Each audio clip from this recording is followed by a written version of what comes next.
Hi, I'm Josh Vandervies. I'm a Canadian lawyer. I live in Vancouver, and I'm a retired Paralympian in the sport of bocce. Bocce is a precision sport, kind of like curling and chess. I was born without my arms and legs, and the doctors, they really don't know what happened. They still don't. But what I know is that when I was born, the doctors, they came in and they said to my parents, there's been a tragedy. Your son was born missing most of his limbs and he's never going to walk. You're going to have to look after him for his whole life. And they painted a picture that was so bleak that my parents blurted out, is he going to die?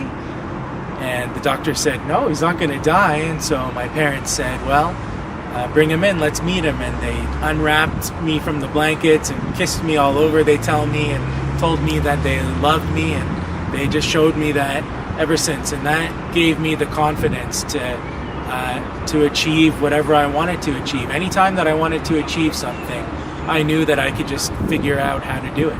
So that's like holding a pen between my arm and cheek and writing, or learning how to swim, or learning my sport of bocce, where I would hold the ball between my arm and cheek and throw it really precisely.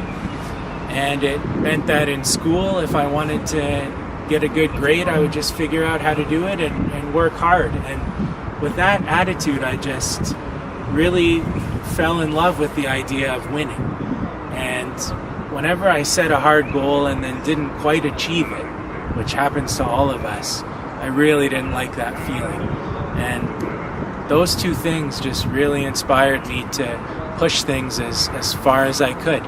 And so here I am, a lawyer now after finishing up a career as an elite athlete. I won a bronze medal at the London 2012 Paralympic Games. Now I have my own family in Vancouver, a beautiful wife. She's a retired fencer, a retired able-bodied fencer. And I have a beautiful 5-year-old daughter named Olivia, and I have a stepson named Carlos. And family has now shown me that that's the ultimate win that you can get in empowering the next round of people to go after what they want to get.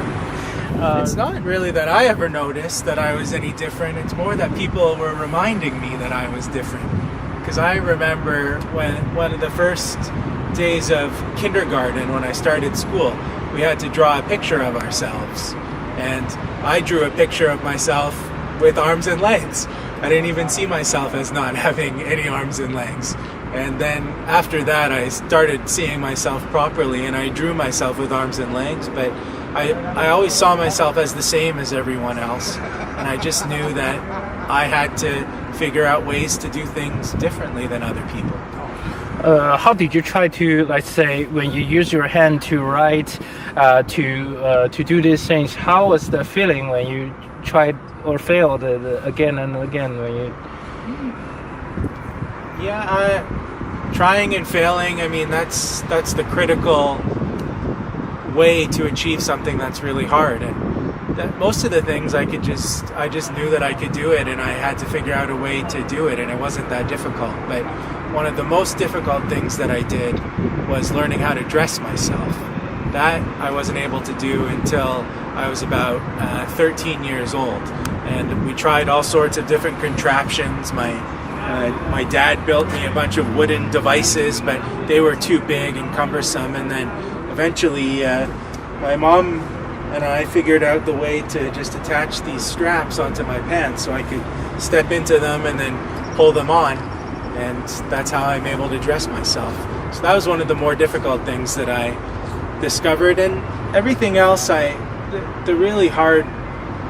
hardest thing I have to do is to ask people for help. I don't like having to ask people for help, but some things I just need help with. And people are always really happy to help me. That's what I know. And I know that there's no need for me to worry to ask for help, but none of us want to really ask for help because we want to give the people that help us something in return. Why did you choose to become an Olympic game player, and what was the feeling when you get that point? Well, the choice to become a Paralympian is usually not made very deliberately. You just start to get good at something, and then you decide, oh yes, this is something that I want to do, that I want to put in the extremely hard amount of work to achieve it. And when you finally do achieve it, it feels amazing. It's incredible to win a bronze medal at the Paralympics in front of 5,000 people, and then to share that medal with everyone in your country and around the world, especially kids, and see how excited they get. That is all just incredible and makes it worth it. But it's very difficult, and it's not glamorous to be an elite athlete. It takes incredible hard work and sacrifice. And eventually I retired after the Paralympics. 2 years after, I competed at international competitions for 2 more years, but then I had to retire because it was too hard, and I needed to move on with my life and achieve other things. So who do you think really supported you during this time, during the period of when you're struggling, and who do you want to thank most? Well, mostly my parents really helped me as a kid, and when they did help me when I was struggling, but they helped me by making sure that I had an attitude that I didn't really feel like I was struggling.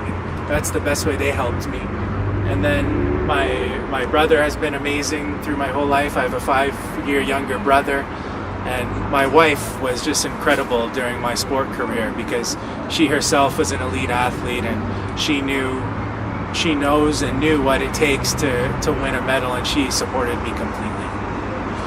Then why did you decide to become a lawyer? Because I'm a lawyer. I'm curious why it was from sportsman to a lawyer. What is your... Well, when I was involved in sport, I helped some of my teammates in different disputes that they were in, not getting selected to the team, things like that. And I really found that there was inequality and frustration, and I discovered this concept of knowing 100% that you were right in something, but still not being able to win or persuade the decision maker because you didn't craft the argument completely properly. And I knew that if I applied my mind to that in a lot of different areas, that I would be able to help a lot of different people. So at the end of the day, I like the idea of coming up with legal arguments and amplifying the voices of people who need help.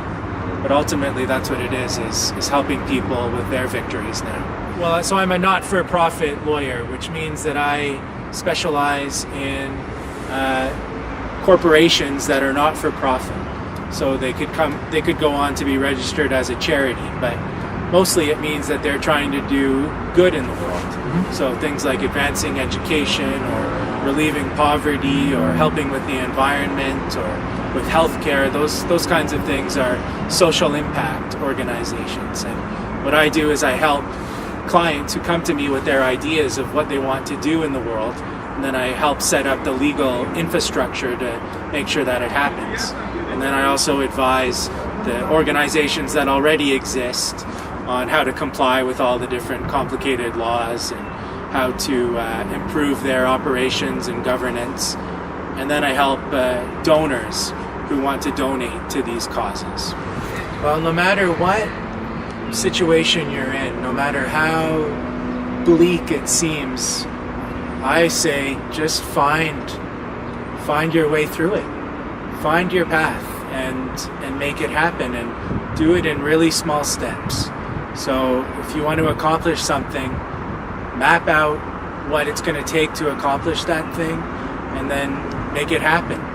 I have the confidence that I could make almost anything happen for myself if I wanted it to. Maybe that's arrogance, but maybe arrogance is what we all need a little bit more of.